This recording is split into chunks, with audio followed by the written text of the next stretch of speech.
اعوذ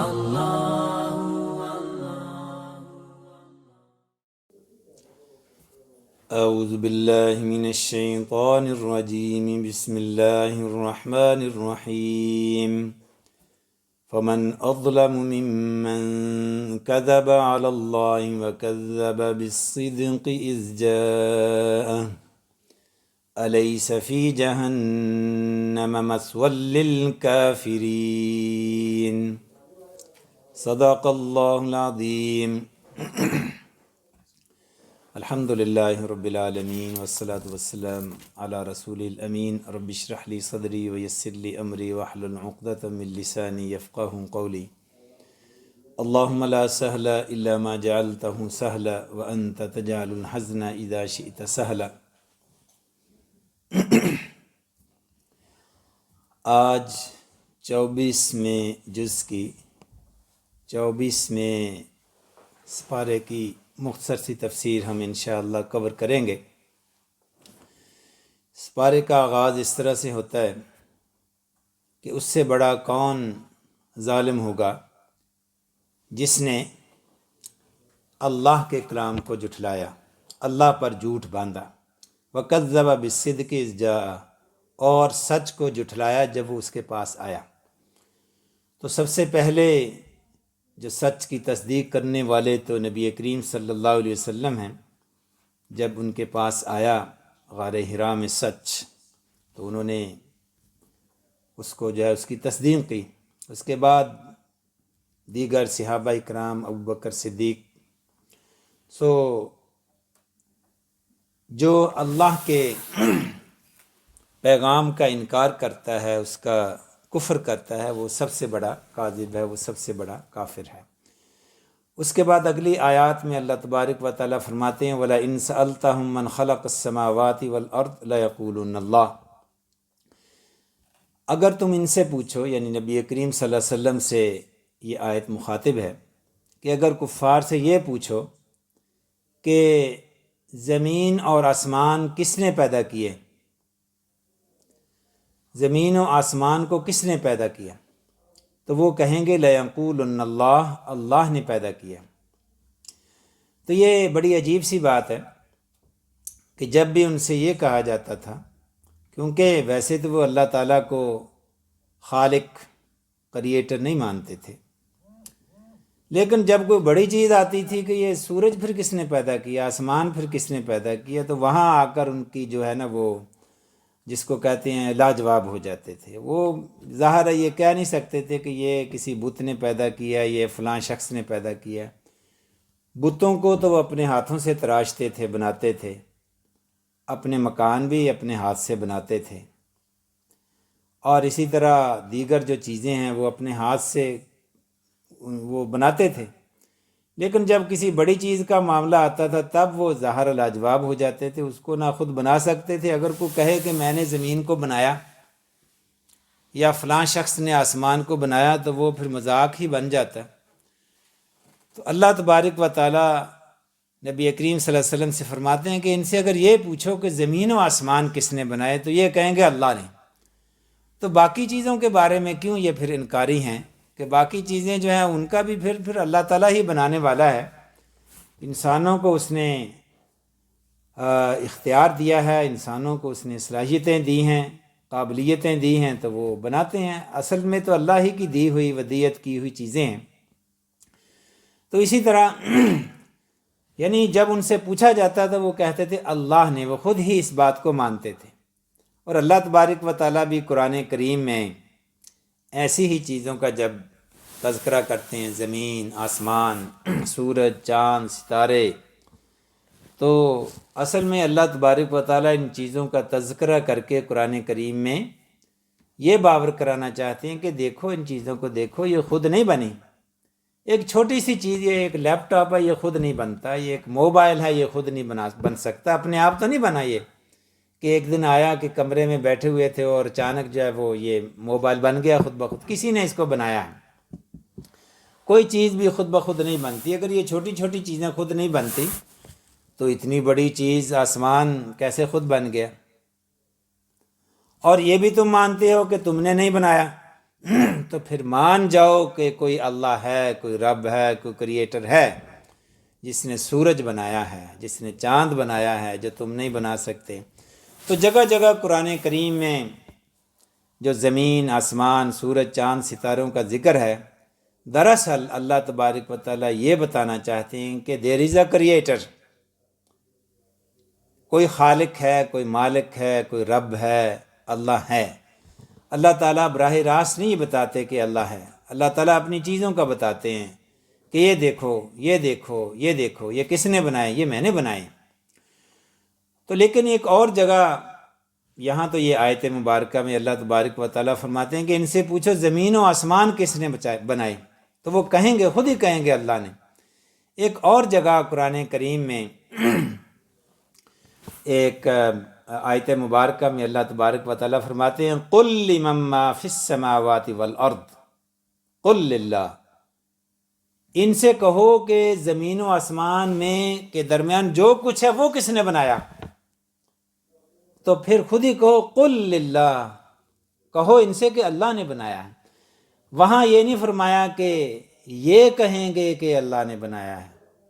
وہ اس بات کو تو مانتے تھے کفار کہ زمین آسمان اللہ نے بنائے ہیں، اس بات کو وہ اپنی زبان سے نہیں کہتے تھے کہ زمین اور آسمان کے درمیان جو کچھ ہے وہ بھی اللہ نے بنایا ہے، وہ بھی اللہ کا ہے، کیونکہ زمین اور آسمان کے درمیان تو وہ خود بھی آ جاتے تھے۔ ظاہر ہے زمین آسمان کے درمیان ہر چیز آ جاتی ہے، ٹیبل بھی آ جاتا ہے، لیپ ٹاپ بھی آ جاتا ہے، جانور بھی آ جاتے ہیں، انسان بھی آ جاتے ہیں۔ اس بات کو وہ ماننے کے لیے، چھوٹی چھوٹی چیزوں کو ماننے کے لیے وہ تیار نہیں تھے کہ یہ بھی اللہ نے بنائی ہیں، اور پرٹیکولرلی وہ یہ بات ماننے کو تیار نہیں تھے کہ ان کا بنانے والا بھی اللہ ہے، یا ان کا مالک بھی اللہ ہے۔ قُلْ لِمَن مَّا فِي السَّمَاوَاتِ وَالْأَرْضِ، ان سے پوچھو کہ زمین و آسمان کے درمیان جو کچھ ہے وہ کس کا ہے؟ وہ یہ بات نہیں مانتے تھے، وہ اللہ کا ہے، اللہ از دا آنر۔ تو اس لیے نبی کریم صلی اللہ علیہ وسلم سے خود ہی کہلوایا گیا قُلْ لِلَّهِ، کہہ دو ان سے کہ اللہ کا ہے۔ کیونکہ جب ہم یہ بات مان لیتے ہیں کہ ہم بھی اللہ کے ہیں، تو پھر ہمیں اپنی زندگی اللہ کے بتائے ہوئے قانون کے مطابق گزارنی پڑے گی، اور یہی سب سے مشکل کام ہے کہ اللہ کے بتائے ہوئے اصولوں کے مطابق، دین کے مطابق، قانون کے مطابق، اللہ تبارک و تعالیٰ نے جو ہائی وے کوڈ بھیجا ہے اس کے رولز ریگولیشنز کے مطابق زندگی کی گاڑی کو چلایا جائے۔ ہماری زندگی ہماری خواہشات کے ڈیزائرز ڈریون نہ ہو، خواہشات کے تابع نہ ہو، بلکہ اللہ نے جو ہائی وے کوڈ بھیجا ہے اس کے مطابق اس زندگی کو ڈرائیو کیا جائے۔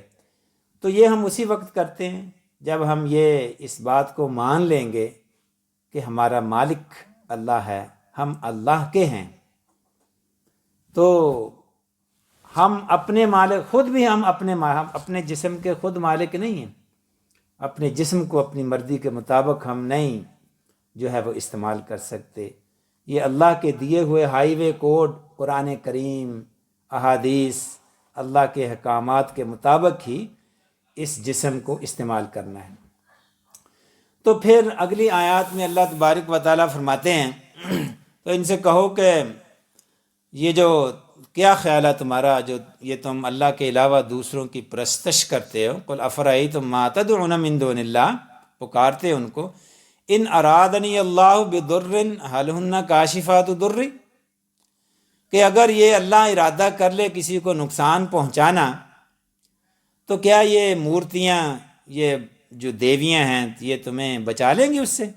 اگر اللہ ہر چیز کا بنانے والا ہے تو پھر وہاں بھی یہ مان لو کہ نقصان پہنچانے والا بھی اللہ تعالیٰ ہے، اور کوئی اس نقصان سے، کوئی تمہاری مورتی، کوئی تمہارا بت جو ہے وہ اس کو بچا نہیں سکتا اللہ کی پکڑ سے۔ این حل ہن قل او ارادنی برحمت حل ہن ممسکات رحمتی، اور اگر اللہ تعالیٰ اپنی رحمت پہنچانا چاہے، کوئی فائدہ پہنچانا چاہے، تو کیا یہ مورتیاں پھر بھی بچا لیں گی؟ نہ اللہ تعالیٰ کی طرف سے فائدہ پہنچنے سے کوئی روک سکتا ہے، نہ کوئی نقصان پہنچنے سے روکتا ہے۔ تو ان سے کہو قل حسبی اللہ، اللہ کافی ہے میرے لیے، علیہ یتوکل المتوکلون، اسی پر بھروسہ کرتے ہیں بھروسہ کرنے والے۔ اگلی آیت میں اللہ تبارک و تعالیٰ فرماتے ہیں اللہ یتوفی الانفس حین موتها، اللہ ہی ہے جو روح کو قبض کرتا ہے موت کے وقت، واللتی لم تمت فی منامها، اور نیند میں بھی اللہ تعالیٰ روح وقتی طور پر قبض کر لیتا ہے۔ جب کوئی سو رہا ہوتا ہے، مرا نہیں ہوتا، جب کوئی سو رہا ہوتا ہے وقتی طور پر اس کی روح بھی اسی طرح قبض کر لی جاتی ہے۔ فَيُمْسِكُ الَّتِي قَضَىٰ عَلَيْهَا الْمَوْتَ، اور پھر روک لیتا اس کی روح کو جس کا فیصلہ ہو چکا تھا، یعنی نیند میں اس کی روح قبض کر لی، لیکن اس کی موت کا بھی فیصلہ ہو گیا تو وہ سویا ہی رہ جائے گا، وہ پھر اٹھے گا ہی نہیں، وہ مر جائے گا۔ یہ نیند، یہ سونا اس کا آخری سونا ہوگا۔ وَيُرْسِلُ الْأُخْرَىٰ إِلَىٰ أَجَلٍ مُّسَمًّى، اور جن کی مرنا، جن کا بھی وقت مقرر نہیں ہوتا تو ان کی روح جو ہے وہ واپس کر دیتا ہے۔ إِنَّ فِي ذَلِكَ لَآيَاتٍ لِقَوْمٍ يَتَفَكَّرُونَ، جو لوگ غور و خوض کرتے ہیں ان کے لیے اس میں، ان آیات میں، یہ آیات ہیں، اور یہ بڑا ان کے لیے ان میں آیات ہیں جو غور و خوض کرتے ہیں۔ یعنی جو انسان کی نیند یا سونے کی کیفیت جو ہوتی ہے اس پر غور کرتا ہے تو اس کے لیے اس میں آیات ہیں، نشانیاں ہیں، اس میں موت کی نشانی ہے۔ ہم دیکھتے ہیں کہ جو بندہ فوت ہو جاتا ہے اور جو بندہ سویا ہوا ہوتا ہے وہ بالکل ایک طرح کے لگتے ہیں، اگر دور سے دیکھا جائے تو وہ بالکل مرا ہوا آدمی اور سویا ہوا آدمی، ان کا جو پوز ہوتا ہے وہ ایک ہی طرح کا ہوتا ہے۔ ہاں قریب ہو کر دیکھیں تو پتہ چلتا ہے کہ سانس کی آواز آ جا رہی ہے، تو تب جو ہے وہ پتہ چلتا ہے کہ یہ بندہ سویا ہوا ہے، مرا ہوا نہیں ہے۔ تو اسی سوئے ہوئے آدمی سے تشبیہ دے کر اللہ تبارک و تعالی ہمیں موت کی یاد دلاتے ہیں۔ اس میں ہمارے لیے نشانی ہے کہ جب بندہ سویا ہوتا ہے اس کی روح بھی قبض کر لی جاتی ہے، اس کا جسم وہاں رہتا ہے اور اس کی روح جو ہے وہ جو ہے اس کو واش کیا جاتا ہے، اور پھر اسی لیے بندہ جب سو کے اٹھتا ہے تو تازہ دم ہوتا ہے۔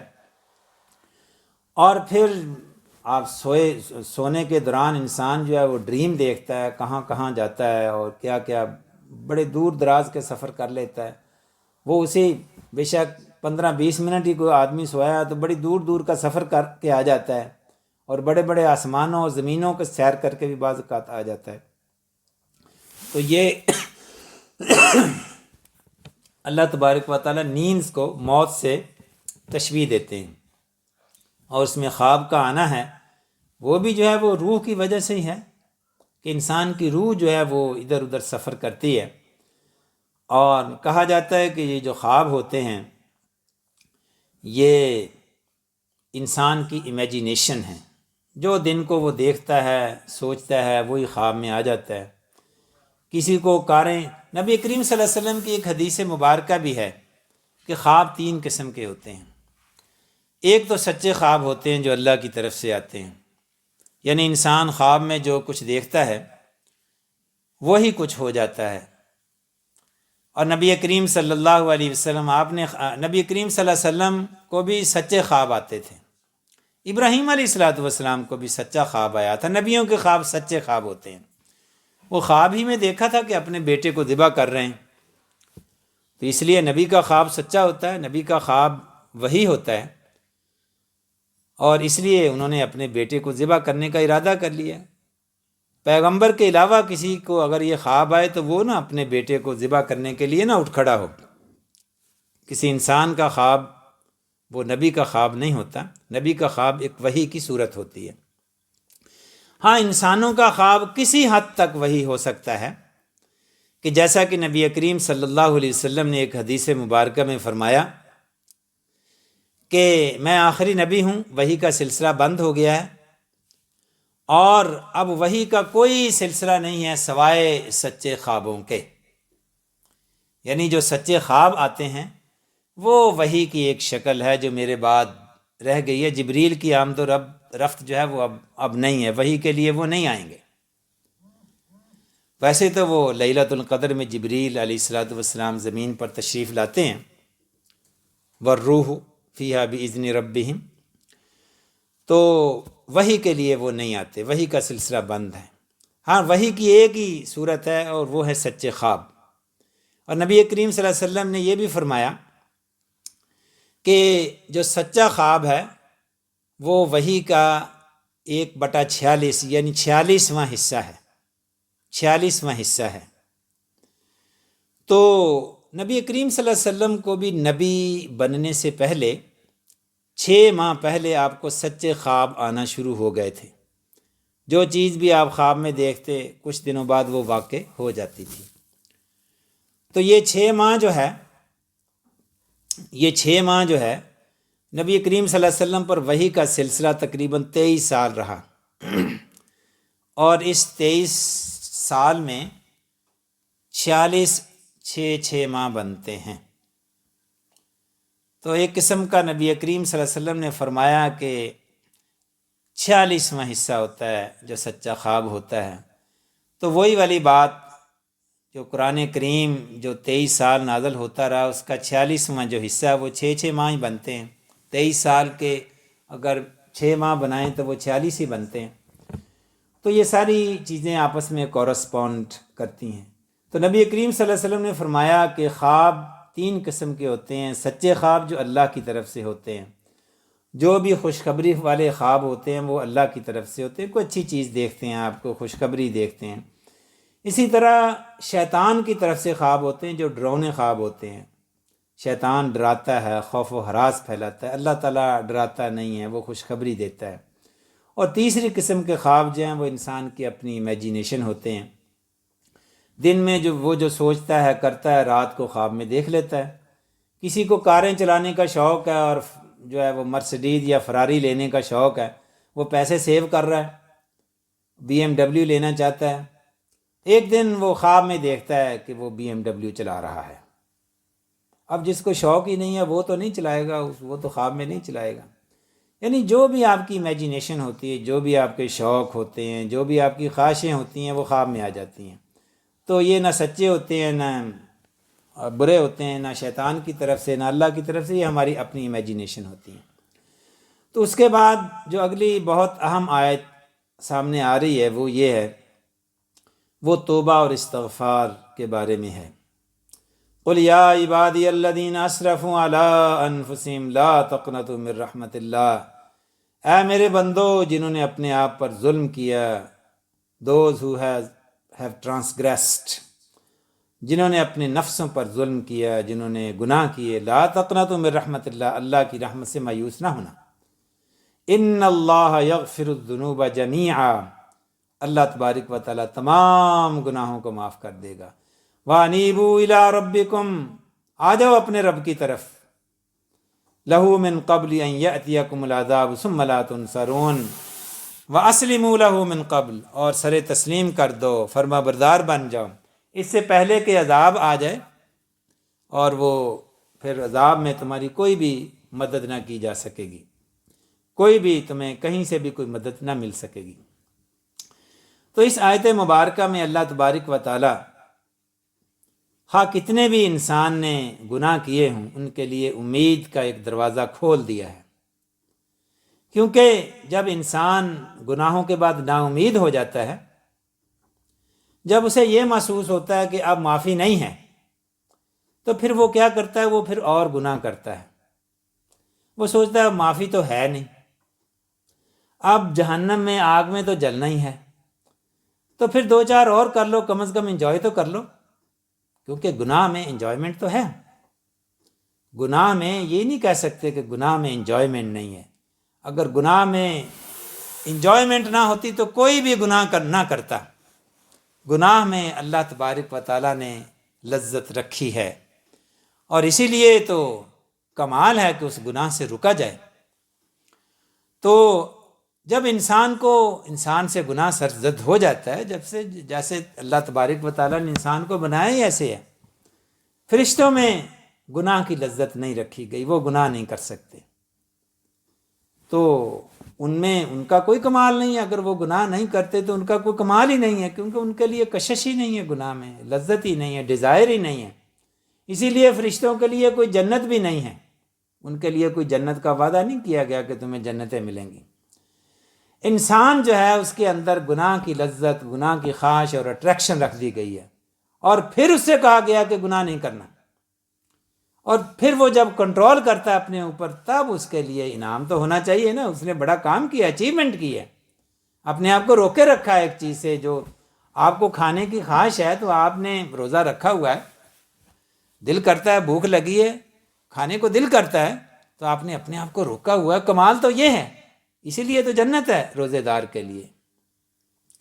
اب فرشتے کو بھوک ہی نہیں لگتی، اس کا معدہ ہی نہیں ہے، اس کو بھوک ہی نہیں لگتی، اس کو کھانے کی خواہش ہی نہیں ہے طرح طرح کے کھانوں کی، اب وہ نہیں کھاتا اگر تو اس کا تو کوئی کمال نہیں ہے، اس کے لیے جنت بھی نہیں ہے، ریوارڈ بھی نہیں ہے۔ تو اسی طرح گناہ میں لذت ہے، اور جب انسان سے گناہ ہو جاتا ہے تو اللہ تبارک و تعالیٰ کے لیے یہ نارمل ہے، بلکہ نبی کریم صلی اللہ علیہ وسلم نے فرمایا اللہ تعالیٰ نے بنایا ہی ایسے ہے انسان کو۔ ایک نبی کریم صلی اللہ علیہ وسلم نے ایک حدیث مبارکہ میں فرمایا کہ اگر انسان گناہ کرنا چھوڑ دیں، فرشتوں کی طرح ہو جائیں، تو اللہ تبارک و تعالیٰ ان سب کو ختم کر دے گا، اللہ نئے سرے سے ایک نئی مخلوق پیدا کرے گا جو گناہ کریں، اور گناہ کے بعد وہ توبہ کریں اور اللہ تعالیٰ ان کو معاف کرے۔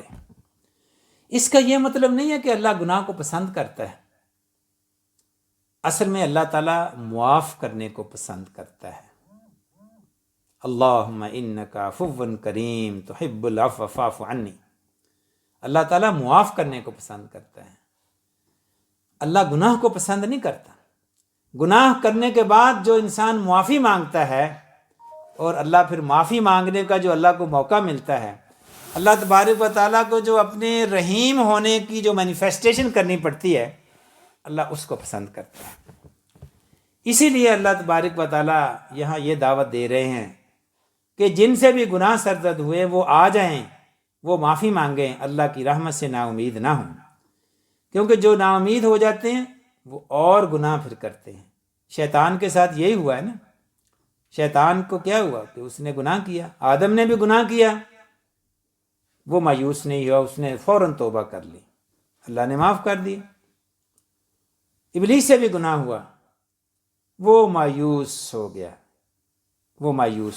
نا امید ہو گیا، اور جب نا امید ہو گیا اس کو یہ احساس ہوا کہ اب معافی نہیں ہے، تو اس نے سوچا وہ معافی نہیں ہے تو پھر گناہ کرتے جاؤ، اور پھر اوروں کو بھی گناہ کرواتے جاؤ، دوسروں کو بھی وہ گناہ کرواتا ہے، کیونکہ اس کو پتہ ہے خود تو ڈوبے ہیں صنم، تم کو بھی لے ڈوبیں گے، میں نے تو جہنم میں جلنا ہی ہے، لیٹس برن ٹوگیدر، ٹھیک ہے، اور سب کو بھی لے کے۔ تو یہ جو مایوسی کی کیفیت ہے نا گناہ کے بعد، یہ شیطانی کیفیت ہے، اور یہ فردر گمراہی کی طرف لے جاتی ہے۔ تو اس آیت مبارکہ میں اللہ تبارک و تعالیٰ یہ فرماتے ہیں کہ جتنے بھی گناہ ہوں مجھ سے معافی مانگو۔ اور اس آیت کے پس منظر میں ایک واقعہ بھی تفاسیر کی کتابوں میں ملتا ہے کہ وحشی ایک ظاہرہ کافر تھا، بعد میں مسلمان ہو گئے، جس نے حضرت حمزہ رضی اللہ تعالیٰ عنہ کو شہید کیا تھا جنگ احد میں۔ وہ ہندا کا غلام تھا، ابو سفیان کا غلام تھا، وحشی۔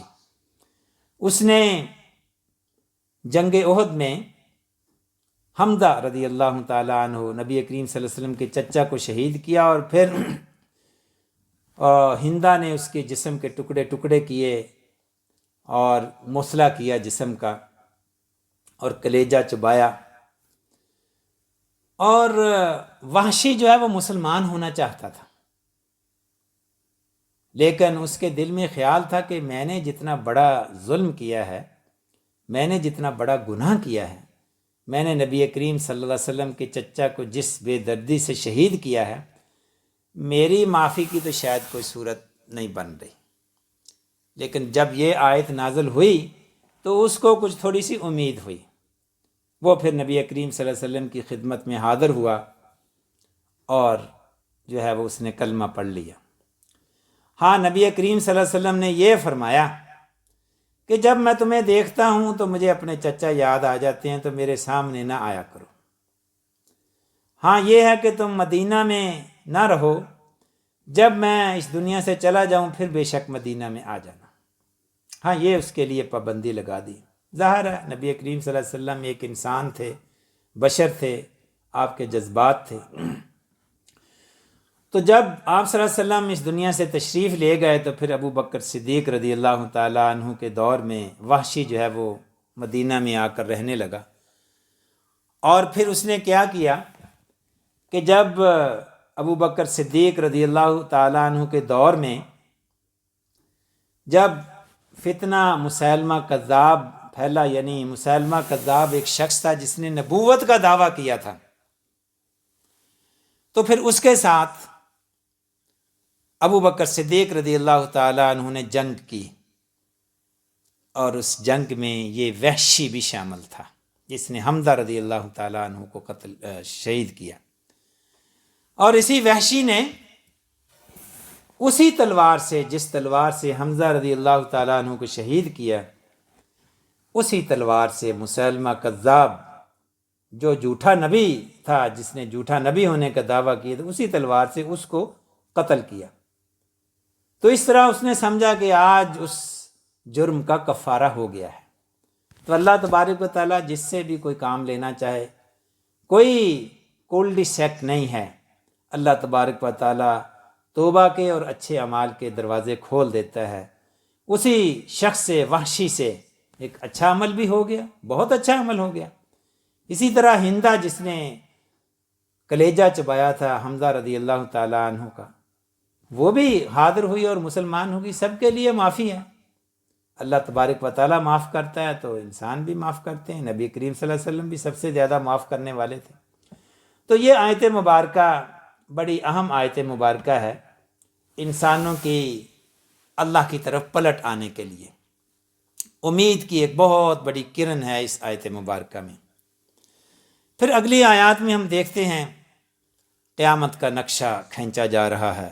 وَنُفِخَ فِي الصُّورِ، جب سور پھونکا جائے گا، فَصَعِقَ مَنْ فِي السَّمَاوَاتِ وَمَنْ فِي الْأَرْضِ إِلَّا مَنْ شَاءَ اللَّهُ، ہر وہ چیز جو زمین میں ہے اور آسمان میں ہے وہ بے ہوش ہو جائے گی، جہاں الا من شاء اللہ، جس کو اللہ چاہے وہ نہیں ہوگا۔ ثم نفخ فیہ اخری، پھر ایک دوبارہ پھر سور پھونکا جائے، یعنی دو سور پھونکے جائیں گے۔ ثم نفخ فیہ اخری فاذا هم قیام ینظرون، پھر ہر چیز کھڑی ہو جائے گی اور ہوش میں آ جائے گی اور دیکھنے لگ جائیں گے۔ دو سور پھونکے جائیں گے، پہلے سور میں تو ہر چیز تباہ ہو جائے گی، مر جائے گی، اور جب پھر دوبارہ سور پھونکا جائے گا سیکنڈ اخرا، تو پھر سب لوگ زندہ ہو جائیں گے اور ادھر ادھر دیکھنے لگ جائیں گے۔ جیسے سو کے بندہ اٹھتا ہے تو وہ دائیں بائیں دیکھتا ہے، اوپر نیچے دیکھتا ہے کہ میں کہاں ہوں، یعنی ایک دو منٹ تو اس کو ہوش ہی نہیں ہوتے نا، ابھی وہ خواب میں ہی ہوتا ہے۔ اسی طرح جب دوسرے سور پھونکنے سے لوگ، مرے ہوئے لوگ اٹھیں گے تو پھر اللہ تبارک و تعالیٰ کہتے ہیں قیام ینظرون، دیکھ رہے ہوں گے ادھر ادھر، یعنی وہ پھر، اور پھر اس کے بعد اللہ تبارک و تعالیٰ نقشہ کھینچتے ہیں وَأَشْرَقَتِ الْأَرْضُ بِنُورِ رَبِّهَا، زمین روشن ہو جائے گی اللہ کے نور سے، کیونکہ وہاں کوئی الیکٹریسٹی تو نہیں ہوگی، کوئی بجلی نہیں ہوگی۔ جب پہلا سور پھونکا جائے گا یہ سب بجلیاں تباہ ہو جائیں گی، سورج بھی اذا الشمس کورت، چاند سورج سب کچھ ختم ہو جائے گا، نہ سورج ہوگا، نہ چاند کی روشنی ہوگی، نہ یہ بجلی کا نظام، نہ کوئی بلڈنگ ہوگی، زمین چٹیل میدان بن جائے گی، کوئی روشنی نہیں ہوگی، ایک ہی روشنی ہوگی۔ وَأَشْرَقَتِ الْأَرْضُ بِنُورِ رَبِّهَا، جگمگا اٹھے گی زمین اپنے رب کے نور سے۔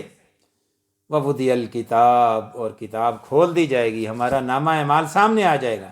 وَجِيءَ بِالنَّبِيِّينَ وَالشُّهَدَاءِ، انبیاء آئیں گے، شہداء لائے جائیں گے، گواہ لائے جائیں گے، یعنی عدالت لگے گی، عدالت لگے گی، گواہ پیش کیے جائیں گے، فیصلے کیے جائیں گے۔ وَقُضِيَ بَيْنَهُم بِالْحَقِّ، اور فیصلے کیے جائیں گے حق اور انصاف کے ساتھ۔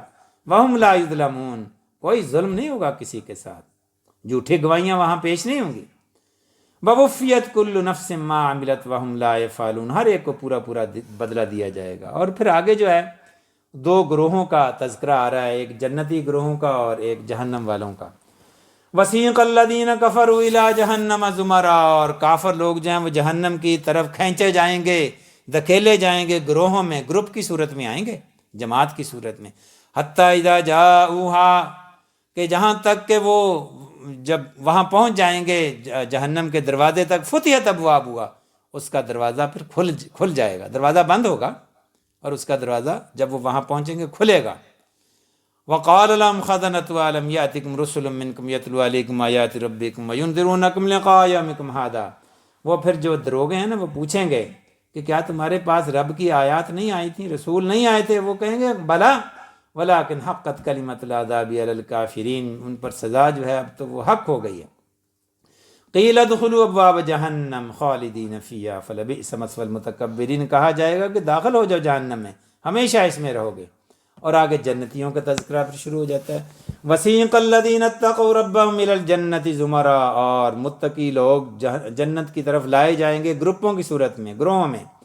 حتی اذا جاؤہا، جب وہ وہاں پہنچیں گے، وفتحت ابوابها، دروازہ پہلے ہی سے کھلا ہوگا۔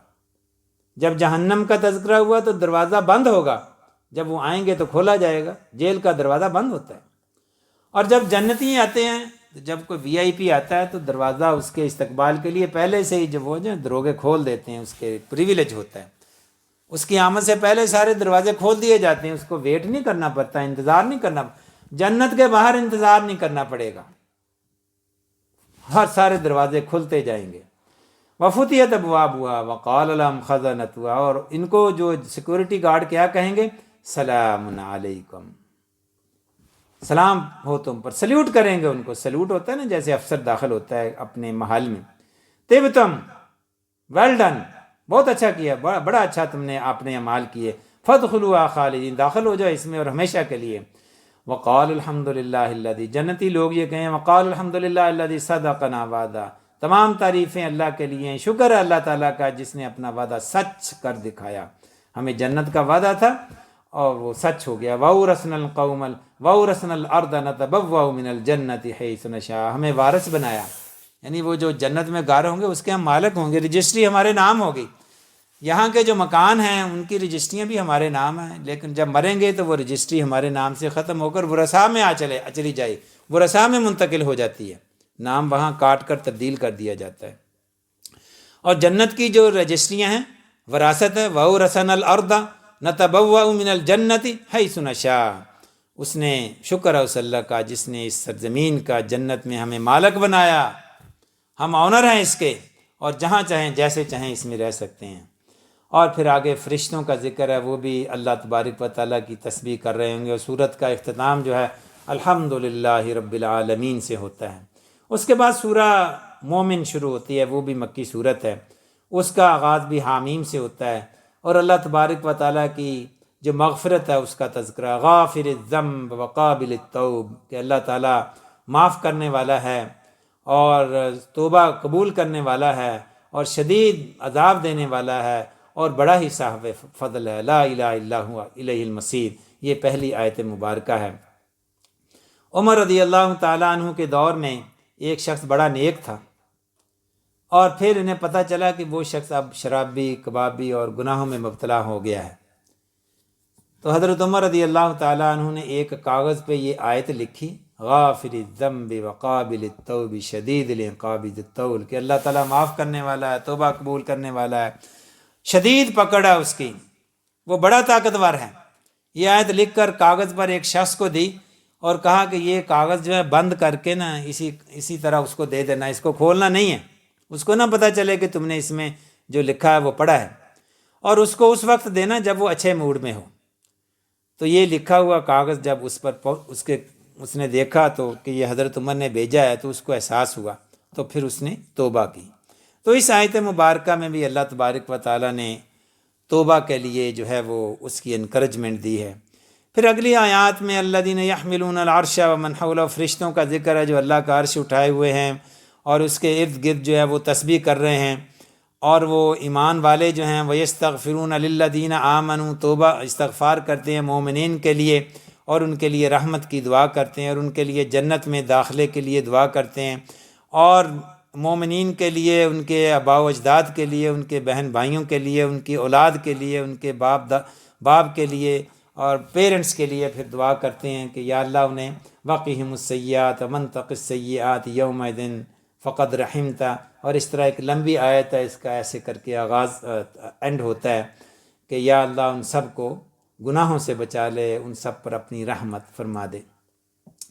اور پھر اگلی آیات میں اگلے صفحے پر جو آیت آ رہی ہے وہ ہے کہ جب قیامت برپا ہو جائے گی، تمام لوگوں کا مجمع جو ہے وہ اکٹھا ہوگا، اس کا نقشہ کھینچا جا رہا ہے۔ اس مجمع میں غلام بھی ہوں گے، عام لوگ بھی ہوں گے، بڑے بڑے بادشاہ بھی وہاں ہوں گے، فرعون بھی وہاں ہوگا، جتنے بڑے بڑے طاقتور بادشاہ سپر پاور سب وہاں اکٹھے ہوں گے اور بالکل خاموش ہوں گے، کوئی کسی کی آواز نہیں نکل رہی ہوگی۔ پھر اللہ تبارک و تعالیٰ لمن الملک اليوم، آج کس کی بادشاہت ہے، سوال کیا جائے گا، کوئی جواب نہیں آئے گا۔ للہ الواحد القہار، ہر طرف سے آواز آئے گی کہ سب صرف اس واحد اللہ کے لیے ہے، قہار ہے، جو واحد ہے، قہار ہے، ایک اللہ کی بادشاہت ہے۔ وہ تمام بادشاہتیں، وہ بڑے بڑے جابر ظالم حکمران جو دنیا میں جن کا طوطی بولتا تھا، آج وہ چپ ہیں، خاموش ہیں۔ لمن الملک اليوم، who belongs to the kingdom today, who belongs to the kingdom today، للہ الواحد القہار، اس واحد اللہ کے لیے قہار کی آج سلطنت ہے، کوئی اور بادشاہ نہیں ہے۔ اور پھر اس کے بعد موسیٰ علیہ السلام کا تذکرہ شروع ہو جاتا ہے۔ آپ بار بار یہ آپ نے نوٹ کیا ہوگا کہ موسیٰ علیہ السلام ایسے نبی ہیں جن کا تذکرہ بہت زیادہ دفعہ آتا ہے۔ وَلَقَدْ أَرْسَلْنَا مُوسَىٰ بِآيَاتِنَا وَسُلْطَانٍ مُّبِينٍ، ہم نے موسیٰ کو بھیجا اپنی نشانیاں دے کر اور کھلا اس کو سند دے کر بھیجا، سلطان مبین۔ اور پھر جو ہے وہ واقعات وہی ریپیٹ ہو رہے ہیں، پہلے بھی آ رہے ہیں، لیکن یہاں جس بات کا تذکرہ جو یونیک ہے وہ یہ ہے، وہ فرعون کہتا ہے کہ میں ذرا اس کو قتل کر دوں گا، یعنی کہ موسیٰ علیہ السلام جب دیکھا نا جادوگروں سے بھی قابو نہیں آئے اور اس کی حکومت کے لیے تھریٹ بنتے جا رہے ہیں، تو پھر وہ کہتا ہے وقال فرعون ذرونی اقتل موسیٰ ولیدعو ربہ، لیٹ می کل ہم، میں اس کو قتل کرواتا ہوں، ہاں وہ پکار لے اپنے رب کو، ولیدعو ربہ، پھر میں دیکھتا ہوں وہ اگر وہ کہتا ہے کہ اس کا رب ہے تو پھر پکارے اس کو، وہ رب اس کو بچائے، پھر اس کو پکارے۔ جیسے کہتے ہیں نا کہ بہت سارے ایک مسلمان پر تشدد کیا جا رہا تھا ابھی کسی ویسٹرن ورلڈ میں، اس پر تشدد کیا جا رہا تھا، اور پھر اس کو کہا تھا بلاؤ اپنے رب کو، بلاؤ اپنے رب کو، وہ بچائے تمہیں، اگر تمہارا رب ہے، اگر تم رب پر یقین رکھتے ہو تو بلاؤ اس کو، ولیدعو ربہ، وہی بات، ولیدعو ربہ انی اخاف ان یبدل دینکم او ان یظہر فی الارض الفساد، کیونکہ مجھے خدشہ ہے، فرعون کہہ رہا ہے کہ وہ ہمارا نظام بدل کے رکھ دے گا، ہماری تہذیب کو بدل کے رکھ دے گا، اور اس زمین پر فساد برپا کر دے گا۔ فساد کیا اس نے برپا کرنا تھا؟ وہ جیسے ہوتا ہے نا کہ بنی اسرائیل، موسیٰ علیہ السلام کی قوم، وہ غلام تھی، وہ آزادی چاہتے تھے، اور فرعون ان کو آزادی نہیں دیتا تھا۔ ہوتا ہے نا کئی دفعہ علیحدگی کی تحریکیں ہوتی ہیں، کئی ملکوں میں علیحدگی کی تحریکیں ہوتی ہیں، کہ ہمارا جس طرح پاکستان بنا تھا، برٹش گورنمنٹ سے انہوں نے علیحدگی اختیار کی، ایک موومنٹ چلی، تو اسی طرح بنی اسرائیل جو تھے وہ فرعون سے آزادی چاہتے تھے۔ وہ موسیٰ علیہ السلام بھی اس کو یہی کہہ رہے تھے نا، ارسل معنا بنی اسرائیل، بنی اسرائیل کو میرے ساتھ بھیج دو، چھوڑ دو انہیں، ان کو غلامی کے طوق جو تو نے ان کے گلوں میں پہنائے ہوئے ان کو نکال دو، بھیج دو ان کو میرے ساتھ۔ وہ بھیج نہیں رہا تھا، وہ جو ہے وہ ان کو غلام بنایا ہوا تھا، کیوں نہیں بھیج رہا تھا اس کو؟ وہ ایسا بھی نہیں تھا، سب کو مار بھی تو سکتا تھا، وہ سب کو قتل بھی نہیں کیا اس نے۔ اس کو یہ خطرہ تھا کہ ان کو میں نے غلام بنایا ہوا ہے، اور یہ اپرائزنگ ہو جائے گی، کسی دن میرے خلاف بغاوت کریں گے۔ بنی اسرائیل سے اس کو خطرہ تھا، جب بھی کسی قوم پر ظلم کیا جاتا ہے تو اس سے خطرہ تو پھر ہو جاتا ہے نا کہ ایک دن وہ تختہ الٹ دیں گے. تو اس لیے اس نے کیا کیا کہ اس نے ان کے جو بچے تھے نا، مرد بیٹے، ان کو قتل کرنا شروع کر دیا، اور جو بیٹیاں تھیں ان کو جو ہے چھوڑ دیتا تھا کہ انہوں نے کیا بغاوت کرنی ہے. عورتیں تو عورتیں ہی ہوتی ہیں نا، مردوں سے خطرہ تھا ان کو. تو وہ ایسا بھی نہیں اس نے کیا کہ سب کو قتل. وہ کیا کرتا تھا، 1 سال قتل کرواتا تھا بچوں کو، 1 سال نہیں کرواتا تھا، کیونکہ وہ یہ بھی چاہتا تھا نا کہ یہ ان کے بچے ہوں.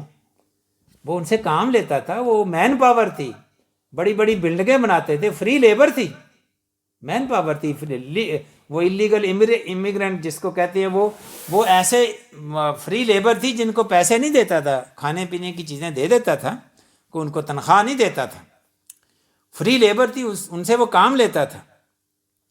تو اس لیے وہ ان کو سب کو قتل بھی نہیں کرنا چاہتا تھا، ان کو رکھنا چاہتا تھا.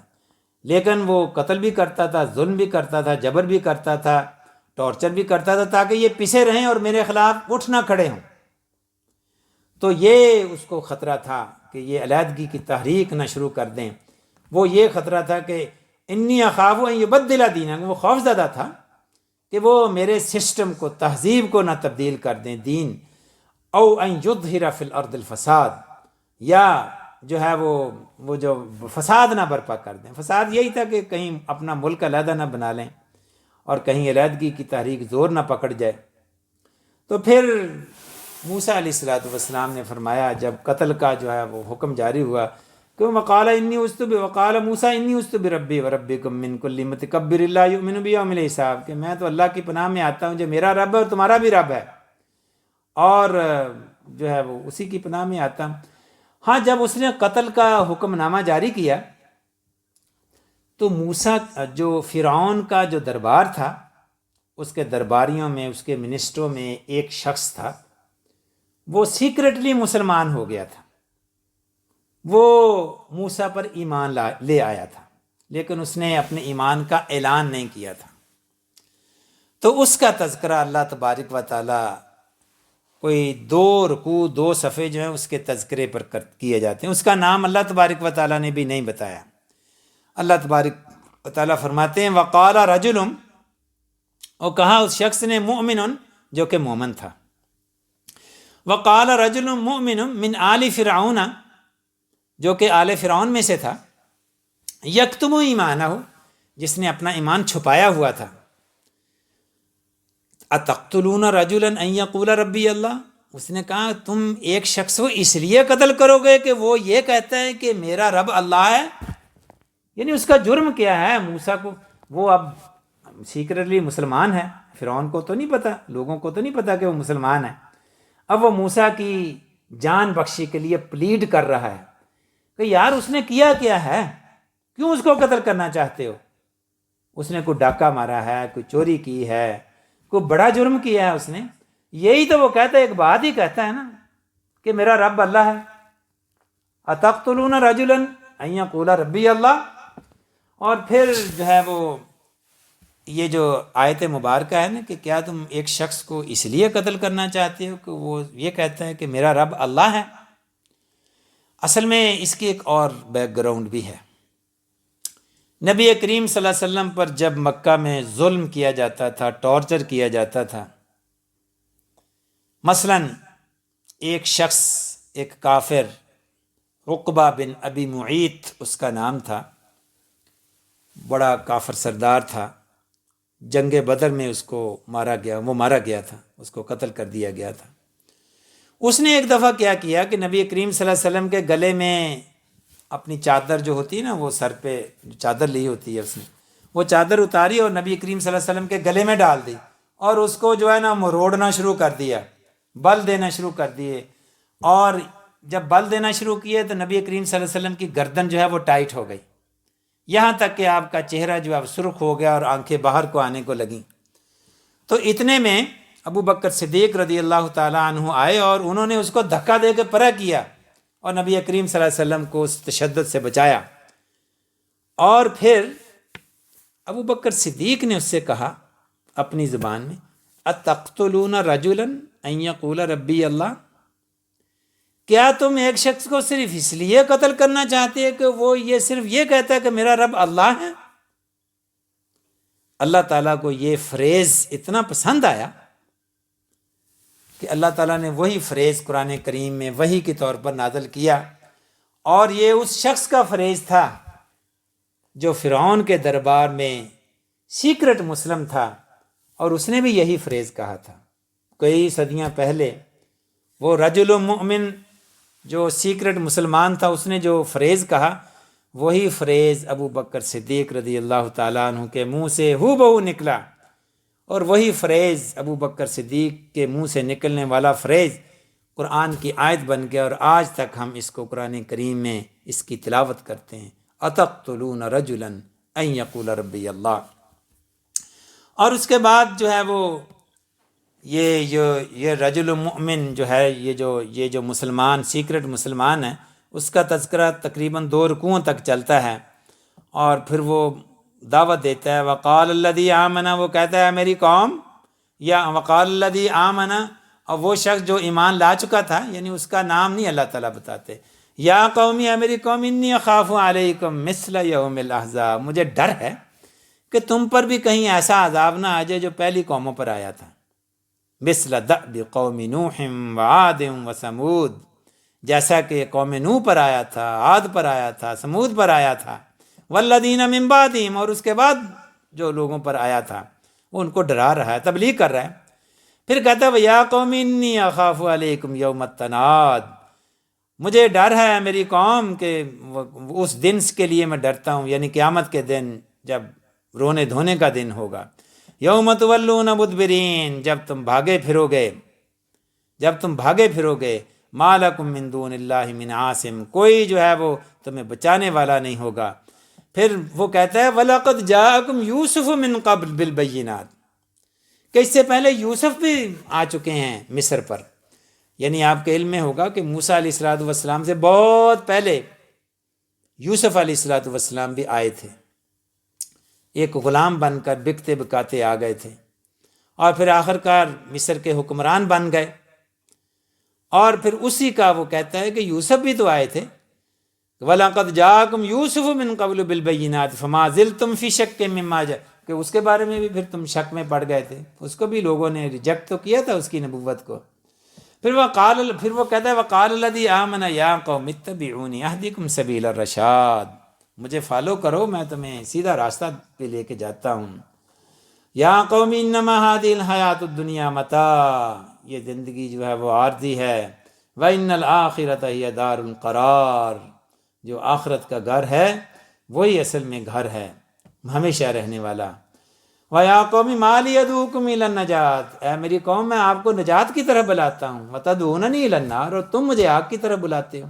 یعنی یہ لمبا چوڑا رکوع ہے، 2 رکوع ہیں، میں نے کچھ آیات اس میں سے پڑھ کر جو اس نے تقریر کی، جو وہ اس کی کچھ آیات پڑھ کر جو آپ کے سامنے رکھی ہیں، تمام آیات پورے 2 رکوع پڑھنے کا وقت نہیں ہے۔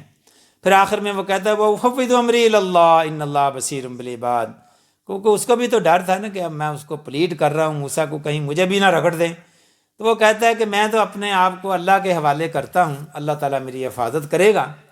پھر اللہ تبارک و تعالیٰ اگلی آیت میں فرماتے ہیں فَوَقَاهُ اللَّهُ سَيِّئَاتِ مَا مَكَرُوا وَحَاقَ بِآلِ فِرْعَوْنَ سُوءُ الْعَذَابِ، ہم نے اس شخص کو بچا لیا جبکہ فرعون جو ہے وہ شدید عذاب میں جو ہے مبتلا ہوا۔ فرعون تو ڈوب گیا نا، لیکن فرعون کی آل میں جو شخص موسیٰ کو پلیڈ کر رہا تھا، اس کے بارے میں اللہ تبارک و تعالی بتاتے ہیں کہ ہم نے اس کو ان کی سازشوں سے بچا لیا۔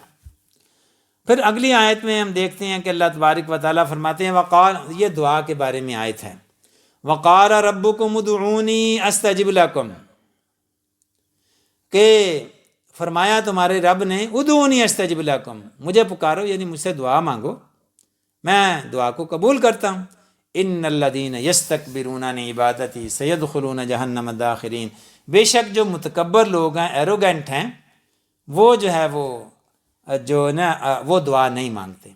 یعنی کہ دعا مانگنا، ایک تو ہم دعا مانگتے ہیں نا جب ہماری کوئی ضرورت ہوتی ہے، اللہ ہمیں جاب دے دے، اے اللہ جو ہے وہ میرے بزنس میں برکت ڈال دے، میری روزی میں برکت ڈال دے، میری بیماری کو دور کر دے، کرونا وائرس کو اس دنیا سے ختم کر دے، یہ تو ایک دعائیں ہیں نا۔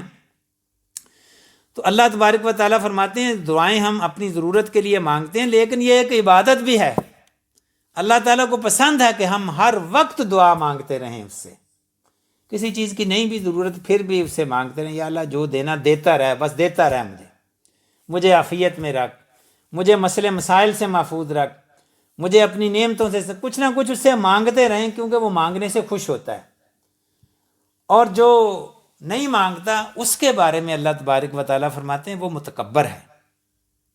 بعض اوقات ہوتے ہیں کوئی جو شخص مانگتا نہیں، بعض اوقات اکڑ میں ہوتا ہے ایک آدمی، وہ آپ سے کوئی چیز مانگتا ہی نہیں ہے، ایک اکڑ ہوتی ہے نا، وہ کوئی ریکویسٹ کرتا ہی نہیں ہے، درخواست کرتا ہی نہیں ہے۔ انسانوں کے سامنے تو ٹھیک ہے، یہ ایک آنر ہونا چاہیے، ہر کسی کے سامنے اپنا ہاتھ نہ پھیلائیں، مدد کے لیے نہ مانگ، کسی سے کہیں، ایک آنر ہوتا ہے، ایک خودی ہوتی ہے، لیکن اللہ کے سامنے یہ خودی نہیں ہونی چاہیے، یہ انا نہیں ہونی چاہیے، اس سے ہر چیز مانگو۔ عائشہ رضی اللہ تعالیٰ عنہ فرماتی ہیں کہ نبی کریم صلی اللہ علیہ وسلم نے فرمایا تسمہ بھی ٹوٹ جائے تو اسی سے مانگو، جوتے کا تسمہ، یعنی چھوٹی سے چھوٹی چیز سے لے کر بڑی سے بڑی چیز سے تک اللہ سے مانگو اور مانگتے رہو، اور اس سے تمہیں ملے یا نہ ملے اس دنیا میں، ویسے تو ہر دعا کا جو ہے ریوارڈ ملتا ہے اس دنیا میں، نہیں تو اگلے جہان میں اس کا ریوارڈ ملے گا دعا کا، لیکن ایک چیز ضرور ہوگی کہ اللہ تعالیٰ خوش ہوگا۔ جب کوئی دعا مانگتا ہے تو اللہ تعالیٰ خوش ہوتا ہے۔ پھر آخری جو صورت ہے اس بارے کی وہ صورت سجدہ، حامیم سجدہ ہے، اس میں سجدہ آتا ہے۔ تو یہ صورت بھی اسی طرح شروع ہوتی ہے، تنزیل حامیم تنزیل من الرحمن الرحیم، نازل کی جا رہی ہے رحمان کی طرف سے یہ کتاب۔ تو اس صورت میں پرانی قوموں پر عذاب کا ذکر ہے، نبی کریم صلی اللہ علیہ وسلم کے بشر ہونے کا ذکر ہے، اور اسی طرح کامیاب لوگوں کا ذکر ہے، جو لوگ دعوت کا کام کرتے ہیں ان کا ذکر ہے۔ اس آیت کے پس منظر میں ہم ایک چیز دیکھتے ہیں کہ ایک دفعہ نبی کریم صلی اللہ علیہ وسلم بیٹھے ہوئے تھے کعبے کے ساتھ، اور دور کسی فاصلے پر کفار کا بھی ایک گروہ بیٹھا ہوا تھا۔ تو ان میں سے عتبہ بن ربیع ایک کافر سردار تھا جو کہ ابو سفیان کا سسر تھا۔ اس نے کہا کہ میں نبی کریم صلی اللہ علیہ وسلم کے پاس جا کر بات کرتا ہوں، اس کو کنونس کرتا ہوں کہ چھوڑ دو یہ دعوت کا کام۔ تو کفار نے کہا ٹھیک ہے آپ جاؤ اس سے بات کرو۔ نبی کریم صلی اللہ علیہ وسلم کو سمجھانے لگ گیا کہ بھتیجے، یعنی وہ بڑی عمر کا تھا، کہ تم نے جو ہے نا وہ ہماری قوم کو گروپوں میں تقسیم کر دیا ہے، کچھ لوگ مسلمان ہو گئے ہیں، کچھ کافر ہیں، تم نے ہمارے آباء و اجداد کو کافر قرار دے دیا ہے، ہم بڑے پریشان ہیں اور افراتفری پھیلی ہوئی ہے، کیا تم بات نہیں آ سکتے اس دعوت سے؟ اگر تم بادشاہ چاہتے ہو، سرداری چاہتے ہو، تو ہم تمہیں اپنا سب سے بڑا سردار بنا لیتے ہیں۔ اگر تم بادشاہ چاہتے ہو تو ہم تمہیں بادشاہ بنا دیتے ہیں، مل جل کے سارے عرب کا بادشاہ بنوا دیتے ہیں۔ کوئی دولت چاہیے، پیسہ چاہیے، یعنی جو بھی تمہاری خواہش ہے تو بتاؤ، ہم وہ پوری کر دیتے ہیں۔ اگر تمہیں کوئی بیماری ہے نعوذ باللہ تو ہم تمہارا مفت میں علاج کرواتے ہیں، یعنی تمہارے دماغ پر کوئی اثر ہو گیا ہے نعوذ باللہ تو ہم تمہارا علاج کرواتے ہیں اپنے خرچے پر، یعنی اس قسم کی باتیں کرنے لگا۔ تو نبی کریم صلی اللہ علیہ وسلم نے فرمایا کہ آپ نے بات کو ختم کر لیا؟ اس نے کہا ہاں میری بات ختم ہو گئی ہے۔ تو آپ صلی اللہ علیہ وسلم نے فرمایا کہ اب میری سنو۔ آپ صلی اللہ علیہ وسلم نے اس صورت کی تلاوت شروع کر دی اس کے سامنے، حامیم تنزیل من الرحمن الرحیم کتاب فصلت آیاتہ قرآنا، یہ ساری صورت کی تلاوت شروع کر دی۔ تو یہ جو کفار تھے نا بڑے بڑے، یہ دل میں تو ان کے یقین تھا کہ یہ کلام سچا کلام ہے، بس اپنی ہٹ دھرمی کی وجہ سے، اس وجہ سے کہ کہیں ہماری دکانداری نہ بند ہو جائے۔ ظاہر اگر آپ کی دکان ہے، پاؤنڈ شاپ ہے، تو آپ تو نہیں چاہیں گے کہ کسی دوسرے کی پاؤنڈ شاپ جو ہے اس کے بالکل سامنے کھل جائے، وہ آپ کا بزنس تباہ ہو جائے گا۔ تو یہ جو کافر تھے یہ ان کی سرداریاں تھیں، یہ کعبے کے خادم بنے ہوئے تھے، لوگ حج کے لیے آتے تھے اور ان کی بڑی عزت کرتے تھے، یہ کعبے کے مالک ہیں، اور یہ وہ یہاں آ کر اپنا مال بیچتے تھے، ان کو یعنی ان کی انکم کا بھی ذریعہ تھا، ان کی بڑی جو ہے وہ شان و شوکت تھی کعبے کی وجہ سے۔ اگر یہ نبی کریم صلی اللہ علیہ وسلم کو نبی مان لیں تو وہ ساری وہ شان و شوکت، وہ ان کی دکانداری تو بند ہو جانی تھی، ان کی سرداریاں تو ختم ہو جانی تھی، کیونکہ اسلام تو یہ تعلیم دیتا تھا کہ بلال اور عمر اور ابو سفیان ایک ہی لائن میں کھڑے ہوں گے، تو ان کے پھر سردار کون مانے گا؟ سرداریاں تو ختم ہو جاتی ہیں۔ جب غلام بھی اسی درجے پہ پہنچ گیا تو پھر سرداری کس کے اوپر کرنی ہے؟ چودراہٹ کس کے اوپر کرنی ہے؟ جب کمی ختم ہو گئے، جس گاؤں سے کمی ختم ہو جائے وہاں چودھری کی چودراہٹ ختم ہو جاتی ہے۔ تو اس لیے یہ اسلام نہیں لے کے آتے تھے کہ ہماری چودراہٹیں، ہماری دکانداریاں، ہماری سرداریاں ختم ہو جائیں گی، اس لیے وہ ایمان لے آتے، ورنہ دل میں ایمان تھا۔ ایک اور جو کافر تھا ولید بن مغیرہ،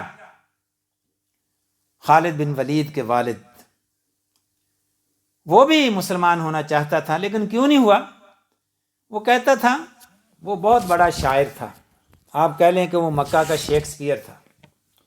اس نے کہا کہ یہ اگر قرآن نازل ہی ہونا تھا، وہ قرآن سے بڑا متاثر تھا کیونکہ خود بھی شاعر تھا، شاعری کو سمجھتا تھا، زبان کو سمجھتا تھا، اور قرآن کی زبان سے بڑا متاثر تھا۔ وہ کہتا تھا کہ یہ قرآن اگر نازل ہی ہونا تھا تو مجھ پر نازل ہونا چاہیے تھا، آئی deserve more for this revelation, کیونکہ میں بڑا دانشور ہوں، میں شاعر ہوں۔ وہ مکے کی طرف سے مقابلوں میں حصہ لیتا تھا، مکے کو ریپریزنٹ کرتا تھا پوئٹری کے کمپٹیشنز میں۔ اس کے اس فریز کو اللہ تعالیٰ نے قرآن کریم میں نقل کیا، وقال رجل مؤمن، وہ آیت میرے ذہن میں نہیں آ رہی، کہ وہ کہتا تھا کہ یہ جو ہے یہ جو قرآن ہے یہ مجھ پر نازل ہونا چاہیے، یا طائف کا ایک جو عروہ بن مسعود ہے، ایک اور جو کافر سے، اس پر نازل ہونا چاہیے، ہم اس کو زیادہ ڈیزرو کرتے ہیں۔ تو اگر ورنہ دل سے وہ ایمان لاتا تھا کہ وہ یہ نہیں پسند کرتا تھا کہ یہ کلام، یہ قرآن ایک یتیم پر کیوں نازل ہو گیا۔ اللہ تبارک و تعالیٰ نے فرمایا نحن قسمنا بینہم اہم یقسمون رحمت ربک، کہ اللہ کی رحمت کے تم ٹھیکیدار ہو۔ نحن قسمنا بینہم، ہم قسمتیں بانٹتے ہیں، ہم جس کو چاہیں، یہ رتبہ بلند ملا جس کو مل گیا، ہم جس کو چاہیں نبی بنائیں۔ موسیٰ علیہ السلام کو بنا دیا، اگرچہ وہ کانفیڈنٹ نہیں تھے، وہ کہتے تھے میرے اندر کمزوریاں ہیں، ہارون کو میرے ساتھ بنا دو، جیسے اللہ کو بتا رہے ہوں کہ اللہ کو پتہ ہی نہیں ہے کہ ہارون زیادہ فصیح اللسان ہے۔ اللہ تعالیٰ جس کو چاہے موسیٰ کو پیغمبر بنا دیا، ٹھیک ہے فرعون کو بھی آپ کے ساتھ کر دیتا ہوں۔ اللہ کو پڑھا رہے ہو، اللہ کو بتا رہے ہو کہ کس کو نبی بنانا ہے۔ موسیٰ علیہ السلام بھی اللہ کو بتا رہے تھے کہ میری زبان تو اتنی فلوئنٹ نہیں ہے، اللہ کو سب پتہ ہے۔ تو یہی اللہ تبارک و تعالیٰ فرماتے ہیں یتیم ہو کوئی ہو، یہ تو اللہ تعالیٰ کی بانٹ ہے، جس کو چاہے یہ رتبہ بلند ملا جس کو مل گیا۔ تو وہ جو ہے نا، وہ عتبہ بن ربی، جب اس نے حامیم سجدہ کی تلاوت سنی وہ متاثر ہو گیا، اور سر جھکائے بغیر کچھ کہے ان کے پاس واپس چلا گیا۔ جب وہ واپس جا رہا تھا اپنے کافر دوستوں کے پاس، تو انہوں نے دیکھا کہ اس کے چہرے سے لگ رہا ہے کہ اب وہ نہیں ہے جو یہ گیا تھا، اب یہ بدل کر آ رہا ہے۔ تو اس نے کہا کہ واللہ اس کے کلام جو ہے نا وہ بڑا ہی قوت والا ہے، اور یہ کلام اس ساری دنیا پر چھا جائے گا۔ تو اس نے کہا کہ ان کو اس کے حال پر چھوڑ دو، نبی صلی اللہ علیہ وسلم کو اس کے حال پر چھوڑ دو، اگر یہ غالب آ گیا کلام، یہ نبی غالب آ گئے ساری دنیا پہ، تو اس میں بھائی تمہاری عزت ہے، وہ عرب ہے، مکہ کے تم ہو، مکہ کے یہ تمہاری عزت ہے کہ مکہ کے لوگ جو ہے ساری دنیا پر غالب آ گئے، تو سمجھ لو یہ تمہاری بلے بلے ہو جائے گی۔ اور اگر یہ باقی دنیا سے لڑتے ہوئے یہ مارے گئے تو تمہیں جو ہے وہ اپنا الزام نہیں لینا پڑے گا، باقی دنیا کے لوگ خود ہی اس سے نپٹ لیں گے۔ یعنی اس نے کہا کہ ان کے حال پر چھوڑ دو، ان کو نہ روکو، اگر کامیاب ہو گئے تمہاری عزت ہے، اگر ناکام ہو گئے تو کم از کم تمہاری رکاوٹوں کی وجہ سے ناکام نہ ہو۔ تو اس طرح پھر انہوں نے اس طرح یہ دیکھا گیا کہ صورت کا ان پر اثر ہوا۔ تو اگلی ایک آیت میں یہ بھی، ایک روایت میں یہ بھی آتا ہے کہ جب نبی کریم صلی اللہ علیہ وسلم اس آیت پر پہنچے، فَإِنْ أَعْرَضُوا فَأَرْسَلْنَا عَلَيْهِمْ رِيحًا فَإِنْ أَعْرَضُوا فَقُلْ أَنذَرْتُكُمْ صَاعِقَةً مِثْلَ صَاعِقَةِ عَادٍ وَثَمُودَ، کہ اگر یہ نہ مانے بات تو پھر ان کو ڈراؤ کہ تم پر جو ہے وہ عذاب آئے گا، عاد کی طرح، سمود کی طرح جو ہے وہ عذاب آئے گا۔ تو اس پر جو اس نے وہ نبی کریم صلی اللہ علیہ وسلم کے منہ کے آگے ہاتھ رکھ دیا کہ بس کرو، آگے نہ کہو، یعنی وہ ڈر گیا تھا کہیں عذاب آ نہ جائے، کیونکہ اس کو پتہ تھا کہ نبی کریم صلی اللہ علیہ وسلم کی منہ سے جو بات بھی نکلتی ہے وہ سچ ثابت ہوتی ہے، وہ جھوٹ نہیں بولتے۔ تو وہ ڈر گیا تھا کہ اگر انہوں نے یہ سچا، کیونکہ آپ یعنی کہ سچے اور آنسٹ تو مشہور تھے نا، کہ جو بات بھی کہتے تھے سچ کہتے تھے، تو وہ ڈر گیا کہ اگر یہ انہوں نے منہ سے کہہ دیا ہے تو کہیں آ ہی نہ جائے، یہ ایسے بات نہیں کرتے، تو وہ ڈر گیا۔ تو یہ بھی ایک روایت میں آتا ہے۔ تو اس طرح اس جو ہے وہ سپارے کا خلاصہ بھی ہم اس کو سمجھے کہ مکمل کر دیا ہے۔ قوم عاد کا تذکرہ ہے کہ قوم عاد پر عذاب آیا، فَأَمَّا عَادٌ فَاسْتَكْبَرُوا فِي الْأَرْضِ بِغَيْرِ الْحَقِّ وَقَالُوا مَنْ أَشَدُّ مِنَّا قُوَّةً، وہ کہتے تھے کہ ہم سے زیادہ طاقتور کون ہے۔ قوم عاد بڑی طاقتور قوم تھی، بڑی طاقتور قوم تھی، بڑی ٹیکنالوجی تھی۔ آج بھی ان کے بنائے ہوئے گھر وہ پہاڑوں کے اندر آج بھی موجود ہیں۔ اگر آپ سعودی عرب میں جائیں تو تبوک کی طرف جائیں تو وہاں ان کے گھر ہمیں ملتے ہیں، بنائے ہوئے پہاڑوں کے اندر تراشے ہوئے گھر ملتے ہیں ان کے۔ اور اسی طرح پھر جو ان پر عذاب کا ذکر ہے، پھر قوم سمود کا ذکر ہے، وَأَمَّا ثَمُودُ فَهَدَيْنَاهُمْ فَاسْتَحَبُّوا الْعَمَىٰ، قوم سمود کو ہم نے ہدایت دی لیکن وہ اندھے بن گئے، یعنی انہوں نے ہدایت کو ریجیکٹ کر دیا۔ ان پر بھی جو ہے وَأَخَذَتْهُمْ صَاعِقَةُ الْعَذَابِ الْهُونِ بِمَا كَانُوا يَكْسِبُونَ وَنَجَّيْنَا الَّذِينَ آمَنُوا وَكَانُوا يَتَّقُونَ، ان پر بھی عذاب آیا ان کے عملوں کی وجہ سے، اور مومنین کو ہم نے بچا لیا۔ پھر اگلی آیات میں یہ بھی آ رہا ہے، وَمَنْ أَحْسَنُ قَوْلًا مِّمَّنْ دَعَا إِلَى اللَّهِ وَعَمِلَ صَالِحًا وَقَالَ إِنَّنِي مِنَ الْمُسْلِمِينَ، اس سے اچھا عمل کس شخص کا عمل ہوگا جو کہتا ہے کہ میں تمہیں اللہ کی طرف بلاتا ہوں، اور عمل صالح کرتا ہے اور کہتا ہے کہ میں مسلمان ہوں۔ آج تو ہم کہتے ہیں نا کہ آئی ایم مسلم۔ مکہ میں یہ کہنا کہ میں مسلمان ہوں یہ قسم کا ٹارچر کو دعوت دینے والی بات تھی۔ اس دور میں یہ کہنا کہ میں مسلمان ہو گیا ہوں، پھر اس پر ظلم، جبر۔ آپ نے ابھی واقعہ سنا ہے کہ نبی کریم صلی اللہ علیہ وسلم کے گلے میں کپڑا ڈال کر اس کو مروڑنا شروع کر دیا۔ آپ صلی اللہ علیہ وسلم کی کمر پر اوجری رکھ دی گئی، بلال کو گلیوں میں گھسیٹا جاتا تھا، ان کے گلے میں جو وہ رسی ڈال کر ان کو گلیوں میں گھسیٹا جاتا تھا۔ تو یہ تشدد تھا اس دور میں۔ یہ کہنا کہ میں مسلمان ہوں کوئی آسان کام نہیں تھا۔ یہ کہنا کہ میں مسلمان ہوں تشدد کو دعوت دینے والی بات تھی۔ تو یہی بات اللہ تبارک و تعالیٰ فرماتے ہیں کہ اس شخص سے اچھی بات کس کی بات ہوگی جو اللہ کی طرف بلاتا ہے، دعوت کا کام کرتا ہے، نیک عمل کرتا ہے، اور یہ کہتا ہے اننی من المسلمین، کہ میں مسلمان ہوں۔ ولا تستوی الحسنۃ ولا السیئۃ، نیکی اور برائی ایک جیسی نہیں ہو سکتی۔ ادفع باللتی ہی احسن فاذا الذی بینک وبینہ عداوۃ کأنہ ولی حمیم، کہ برائی کو نیکی کے ساتھ دفع کرو۔ یعنی کوئی شخص تمہارے ساتھ برا کرتا ہے تو ریاکشن میں آ کر اس کے ساتھ بھی برا نہ کرو، بلکہ اس کے ساتھ اچھا سلوک کرو، اور یہ ہوگا اس کا فائدہ کہ وہ جو ہے وہ تمہارے ساتھ برائی کرنا چھوڑ دے گا اور وہ تمہارا بہترین دوست بن جائے گا۔ وہ کانہ ولی حمیم، حمیم جو ہے وہ کہتے ہیں جیسے گہرا دوست۔ حمیم بخار کے لیے آتا ہے نا، کہ somebody who boils for you، جو جس کے اندر جو کافی ایموشنل ہے آپ کے لیے، یعنی وہ سچا دوست بن جائے گا، گہرا دوست بن جائے گا آپ کے لیے۔ لیکن اللہ تبارک و تعالیٰ فرماتے ہیں کہ یہ کام بڑا مشکل ہے۔ کوئی برا کرے تو اس کے جواب میں اچھائی کرنا یہ کوئی چھوٹا موٹا کام نہیں ہے۔ اس کا ادراک اللہ تبارک و تعالیٰ بھی فرماتے ہیں وَمَا يُلَقَّاهَا إِلَّا الَّذِينَ صَبَرُوا، یہ صفت کسی کسی کے نصیب میں ہوتی ہے جو صابر ہوتے ہیں۔ وَمَا يُلَقَّاهَا، کسی کے حصے میں یہ نہیں آتی، کوئی یہ نہیں کر سکتا الا ذو حد عظیم، جو بڑے نصیبے والے ہیں، جو عظیم لوگ ہیں، وہی جو بڑے نصیبے والے وہی ایسا کر سکتے ہیں، وہ جو بڑے صبر والے ہیں وہی اس قسم کا جو کیریکٹر جو ہے وہ پیش کر سکتے ہیں۔ اقول قولی ھذا واستغفر اللہ لی ولکم فاستغفروا انہ هو الغفور الرحیم۔